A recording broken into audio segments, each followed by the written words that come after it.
I love fall. I love the weather. I love the scenery. And I know all of you have probably done this kind of thing for fall, but just love being in Ohio right now. Go to the apple orchard, go to pumpkin patches. You can go places that cost. Kingsway, there are different places you can go with kids that have animals, or you can go places that are free. Or, one of my favorite things is the Lays, of course. You can go down and hike and then stop and get ice cream on Saturday or Sunday. So that would be my recommendation. Always, though, turning back to who the creator of the beauty is. And that's so easy to do, I think, in the fall. And talk about the uniqueness of the leaves or the uniqueness of the fruit of the trees. We have the littles, a 2 and a 4, and they are happy just to have a bag to put leaves and acorns and different little fruits in. So if you want to make it simple and then you want to take it a step further, you can do pictures with Elmer's glue. If you feel like Elmer's glue would take too long and maybe you have some people that struggle with patience, then get some of that super dry sticky glue that would make a real pretty leaf picture. So I wanted to talk today about 2 things. Real quick. For those of you who have family out of town, I always want to be sensitive to you. I have a girlfriend that lives in Arizona and she grew up in Ohio, and every fall I'll send her just an envelope full of leaves because she loves the colors. So that would be something that you could do with some of your grandchildren depending on their age and their appreciation of things. But I wanted to talk a little bit, a little different today, it won't take long, about Halloween. Halloween is one of those holidays that is definitely mixed. I'm sure if every table would talk about what you did with your family and what you believe and what you don't believe. We went through some spells where we tried to ignore it, but that didn't work. And then Joe one year gave the kids $10 to go to the store and buy their own candy, and that wasn't ideal. And then finally we had a neighbor who really celebrated Halloween big, and we felt like in order to be a witness to them, we wouldn't turn the lights out during the trick-or-treat night, just because that feels kind of cold.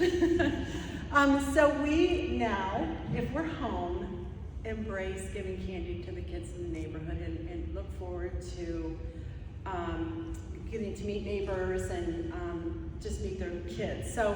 But what I wanted to talk in regard to that is just how we respond to our own children. I think I mentioned this last year because our 3 families respond very differently, but just kind of having an open mind with how each of your children celebrate Halloween. And if you feel like they kind of go too much to the dark, just praying for them and just maybe praying for God to speak to them on behalf of your grandchildren. And then I wanted to add a personal example. As grandparents, it's easy to kind of want to be in that role of I'm the fun grandparent, I want to spoil them, and we have our boundaries and want to really honor what the kids, each, again, very different in the way they raise their children. But I was with Rebecca, our youngest, with the youngest, the 2 and the 4, and Ezekiel wanted to go with me, and she said, Mom, he wants to go with you because you say yes to things I say no to.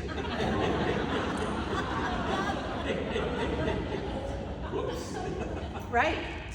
Practice what you preach. So I thought, oh my goodness, that's not the way I want to be the grandma, and I want to help her, and if I'm being permissive for things that she doesn't want him to do or get or be, that is not the way I want to be. So I am telling you, I'm confessing to you, but I'm just also asking you to just take a look at how you're supporting your children while loving your grandchildren. I think we can do both. But I think we have to be mindful, and again, knowing how each family, treats their kids. Some will give candy, some will not, some will be all healthy food, some will not. So just asking and making sure they know you are there to support them and their family and not be spoiling the grandchildren. So those are my thoughts for today. Thanks.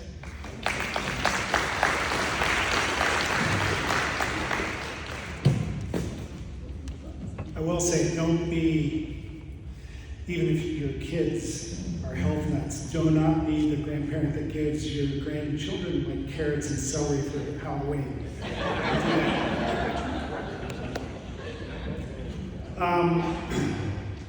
Okay, so when we talk about being a prepared grandparent, those of you who've been here for a while, I went by one of those yard signs a while ago. And the yard sign says, in this house, we believe in science, we believe this, we believe that. And so we've been taking that sign, kind of been going through kind of each of those sayings, because those are the sayings that our culture, that are kind of infused in our culture. And those are the things that our grandkids are going to be needing to think through. So I wanted for us as grandparents to be a resource for our kids, our grandkids to think through these things. And today we're going to talk about gender.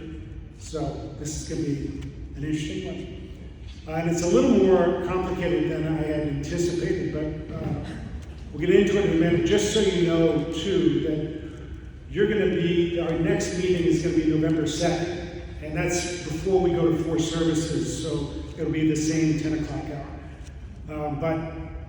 For that one, we want to just do a Q&A, so you're going to get an email kind of with all the different talks that we've had, and then you can kind of figure out if there's a question you had on a particular talk, if you would submit that, so I can have a little bit of time to think about it. And then we'll just do a Q&A on November 2nd, just on any question you have about what we've gone through. Is that right, Kathy? Yep. Good. Okay. So, gender as a social construct. This is a book called The Rise and Triumph of the Modern Self. It's a little bit of a dense book, so it's not easy to read. It's a great book, though. It's written by a guy who's a professor at Grove City named Carl Trueman. And as soon as I started to look at this topic, I thought of this book because he starts it out by saying this. Let's see.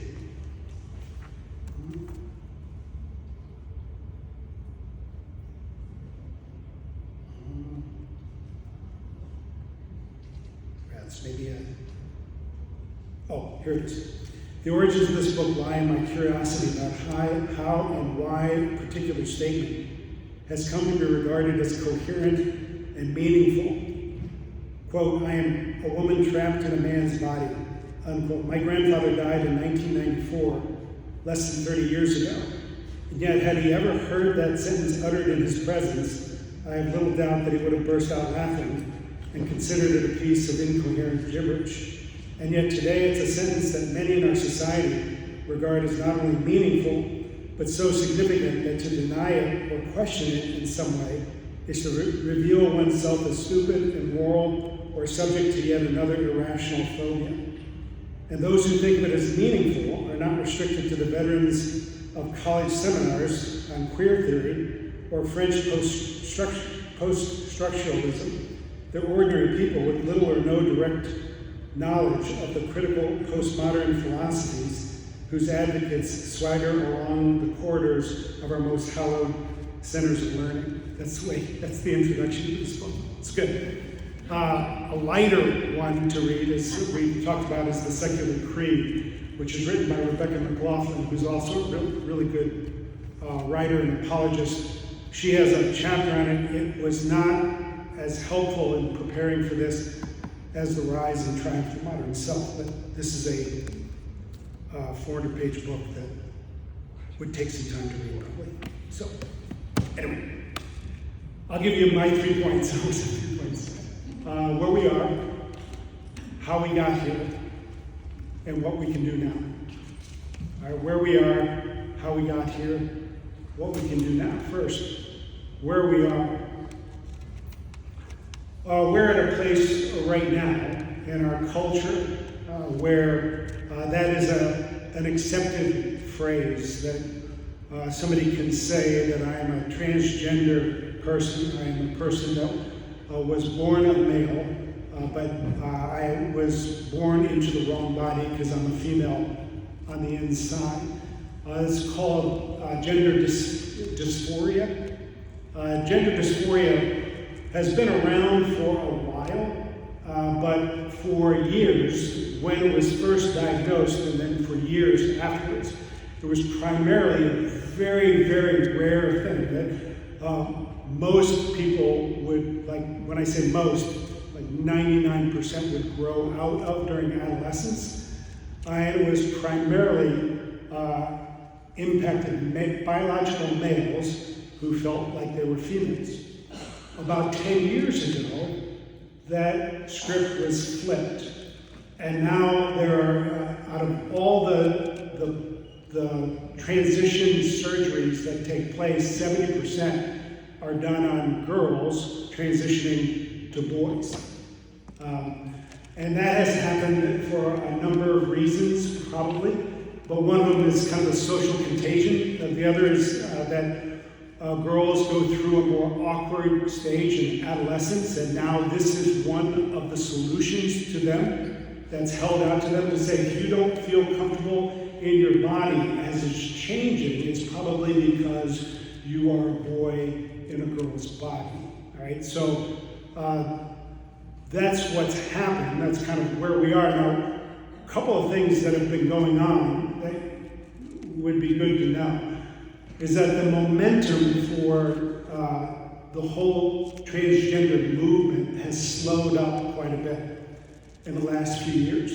And it's slowed up for a couple of reasons. One is that there are European countries that are ahead of us, that are more liberal than the United States, and were ahead of us in the whole transgender surgeries and the whole idea that transgender was something that should be encouraged and not discouraged. And they are starting to see some, because it's such a new movement over the last 10 years, it's just exploded, that they are seeing negative repercussions. The largest center for transition surgery in Great Britain, which had seen an increase of like 1,000% the year before, closed its doors. They have shuttered its doors because they have 5,000 lawsuits. And I remember hearing this about 3 years ago, that the thing that will stop the whole transgender movement is when there are lawsuits, when kids begin to sue, or kids that transition as adolescents, when they get to a certain age, they begin to sue their parents, their surgeon, and the hospital that provided the service. And that's what's happening in Great Britain. So that's money is a lot of times the thing that helps something slow up for the momentum. The other thing is the whole idea of boys, biological boys and girls sports has really hit the kind of the headlines, and that's finally, part of this is President Trump in his inimitable way looks at transgender and just says straight up, that's crazy, and we're going to stop it across the board, right? So when he did that, that made everybody kind of jolted people out of the stupor that we had been in as a culture and started to look at it more objectively. And the whole idea of biological boys in girls' sports has been a big thing. Biological men in women's prisons has started to slow up. That was happening. Biological men in women's shelters is another thing that that society and governments are starting to take a look at. So all of that is starting to slow up the momentum some, but it's going to be hard to stop it completely, and that's I'll get to that on kind of how we got here. All right, so that's where we are as a culture, is that it's one of those things that it seems like it's slowing up, seems like there is more, it has become something that you are able to at least question now.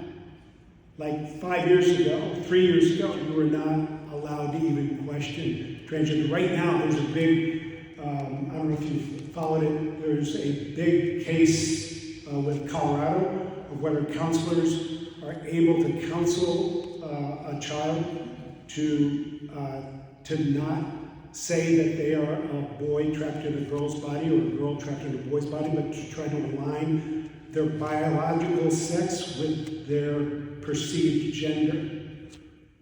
The Supreme Court will decide whether it's possible, whether they will allow a licensed counselor to even do that. Which is crazy. I'll get to that. I'll get to why that right now. All right, so that's where we are, how we got here. This is harder. Whenever you have a major change like this, it seems like it happened really fast. But when something like this, that's a major change that's happened, it's probably happened over the course of a couple hundred years, and this is true. And you'd have to get into the rise and triumph of the modern self, get into all the philosophy of Rousseau and Nietzsche, but the big one was Freud. Freud was he is the giant on which psychotherapy, his shoulders are what psychotherapy rests on.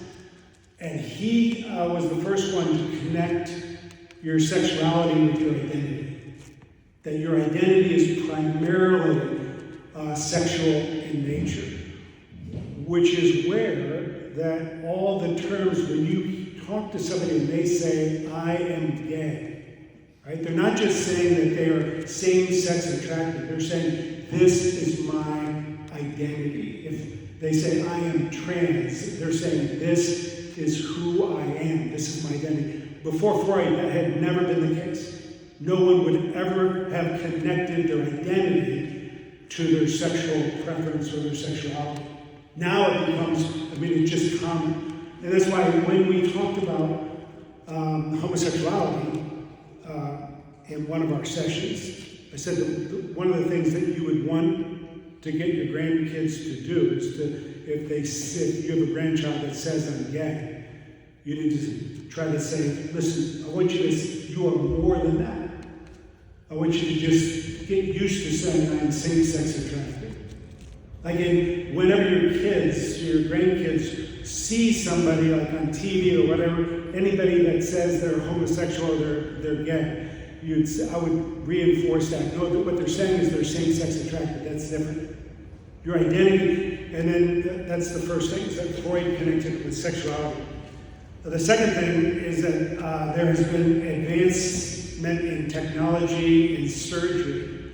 So it is what we have now is because of the way plastic surgery and technology has advanced with hormone therapy, is that we are capable of transforming a human body greater than we ever dreamed. Some of the scientific and medical advances have contributed to where we are as a culture, morally and sexually. Just give you an example. First, birth control in the 60s was one of the major drivers that separated sex from having babies. Right? Before, without birth control, sex was always connected to having babies. In the 60s, because the pill became popular in the 60s, and all of a sudden, then sex became separated from having babies. Now sex would stand by itself. In vitro fertilization, interestingly enough, separated sex from actually from having babies at all. Right? So you could have a baby without ever having sex. That had never happened before. That was part of the movement to say there was no difference between a homosexual couple and a heterosexual couple because they could both have families. That became possible through separating in our minds, having a baby, and the act of having sex. In the same way, when you can transform a human body, especially when they are teenagers, through hormonal therapy, that you can actually begin to shift. Now, we don't know all the ramifications of that yet, medically. It hasn't been around long enough. So we don't know what the impact of hormonal therapy is for a 15-year-old when they are 70 years old, if they ever get to be 70, because we've never had that before. So there's no long-term study of the consequences of that, but it's available, which is why it happens. They feel like the earlier it can happen, the greater the change can happen in the human body. Okay. The third thing is this is really important. It's the therapeutic culture and identity. Now, I mentioned before that there's this big case that's coming up with the Supreme Court. When I say the therapeutic culture, what I mean is that in therapy now, what they're taught is that identity comes from within, not from outside of you. That no one else can tell you who you are but you, so you go with your feelings. Now, when your feelings are connected to identity, then they are sacrosanct, they're sacred. For instance, if you go to a therapist and you're anorexic, then the therapist's job will be to connect. They'll say the way you're thinking on the inside, the fact that you feel fat, is not consistent with reality. So in our therapy sessions, what we're going to try to do is connect how you feel to what is actually true with your physical body, right? That's exactly the therapy that should happen with gender dysphoria. But it can't. In fact, right now, if a counselor tried to do that, they would lose their license.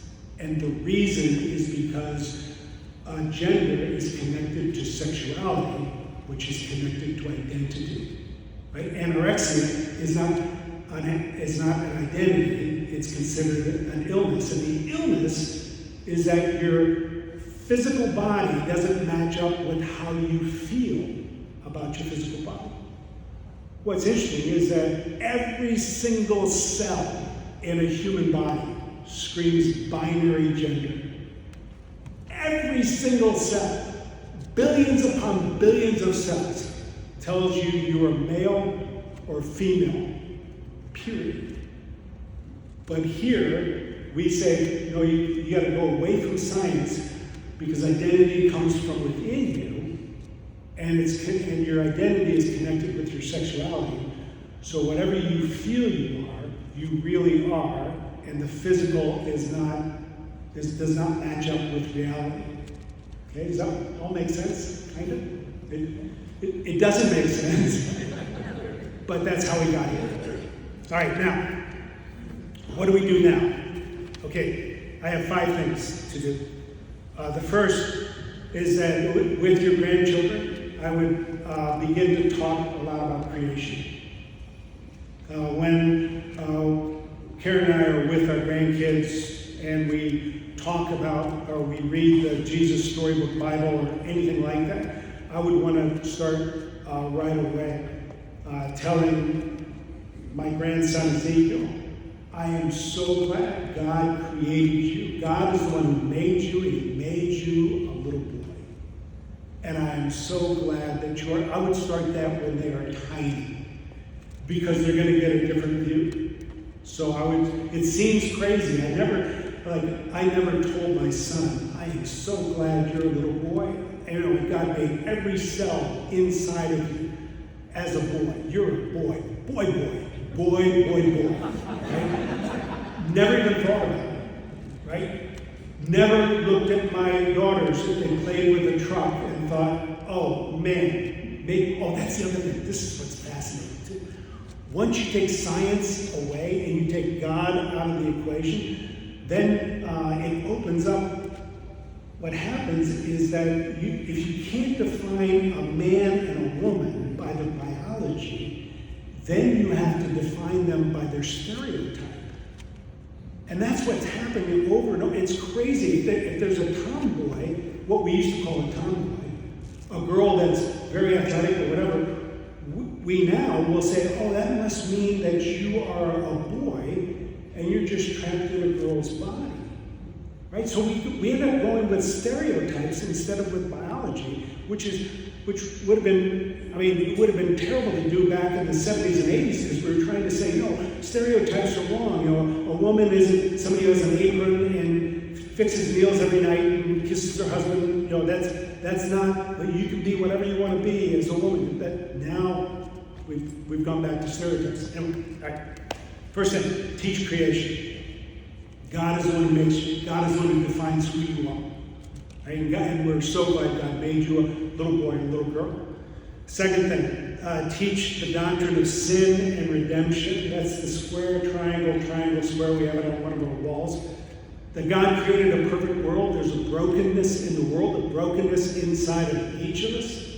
The way to heal that brokenness is through Jesus, and one day we will be in a perfect world and a perfect person. Right? So with your grandchildren, I always want to let them know there's a brokenness in the world. There's a brokenness, and so it's not going to be a surprise. So we're kind of preparing them for when they come to me and they say to me, I have a friend at school who was Dan and now wants to be Dana, and he says he's a girl. And I would say, remember we talked about how God created a world that was perfect. He created male and female, he created little boys, little girls, but there's a brokenness in the world. That's part of the brokenness. How do you respond to brokenness? You respond with compassion and the truth, which we talked about later on. But I would prepare them for the brokenness they're going to see around them, particularly in the area of sex. Because that's one of the things I found with my own kids, particularly Becca, my youngest, is that she would come back to me from time to time and just say, tell me again why gay marriage is wrong. Because she was living in a culture where she was not prepared for it. I mean, it just seemed like the norm, and she wasn't prepared to kind of go through the filter of going, well, there is a brokenness that happens in the world, and particularly in the realm of sexuality. All right, that's the second thing. The third thing is point them to the church as a counterculture and let them know that what they learn at church might be in the minority, and that's okay. But I would be pointing them, and I know that some of your kids, and that means your grandkids, aren't going to church and stuff, but I would, when I'm with my grandkids, I would be saying to them, you know what a great place to learn about all kinds of stuff is church.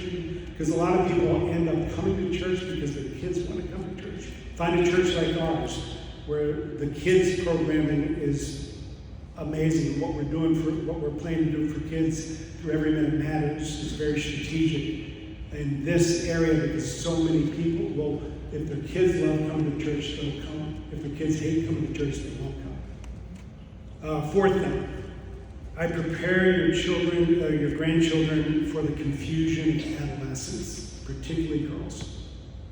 Grandmothers, I would breach that topic because it's something they need to know that when they're 9 or 10, that there's going to come a time where they'll feel really awkward, where they'll not feel like their bodies are responding the way they'll not feel good about their bodies, all of that. Prepare them for that. If their parents don't, even if their parents do, you can be one of those resources too. Because right now, when a child goes through an awkward time, the thing that's held out to them at school or in the media or wherever, influencers, is this is one of the solutions that can happen for you. Is that if you change your gender, then everything will be all right. Oh, I forgot to. One of the things that is happening now that's slowing the movement of gender transition is detransitioners. Those are becoming more and more common. In fact, there's one study that says that 80% of the people who've gone through transition surgery regret it. 80% regret transitioning. And this is one of the problems too, is that insurance companies are forced to cover transition surgery. They will not cover detransition surgeries. So if you get a transition surgery and you regret it, there is no way back. Not through, and that's one of those things that enough people begin to say, wait a minute, we need to figure out a way to detransition back. And if the studies start coming out that there are 80% of people that want to detransition back to what they were, then that's slowing things up at least. All right. The final thing is be people of conviction and compassion. Never lose compassion. Gender dysphoria is a very, very painful thing. I can only imagine, like Karen and I checked into a hotel a while ago, and the guy who checked us in had to be like 6'4", 240, and his name was Kim. And it was obvious he was trying, and I just think, what kind of pain was he in that made him think that that would solve it? It has to be terrible pain. So we want to be people of compassion, but we also want to be people of conviction. And let me, I was trying to anticipate if I were listening to this as one of you, that at least somebody might have a grandchild that's already transitioning or is transitioning, what kind of question you would ask. And so if I had a grandchild that was already transitioning or transitioned, I think I would sit them down and tell them, I will always love you. I love you the same no matter what. But I believe that God made you the way he made you as a little boy. And I think that's the best thing.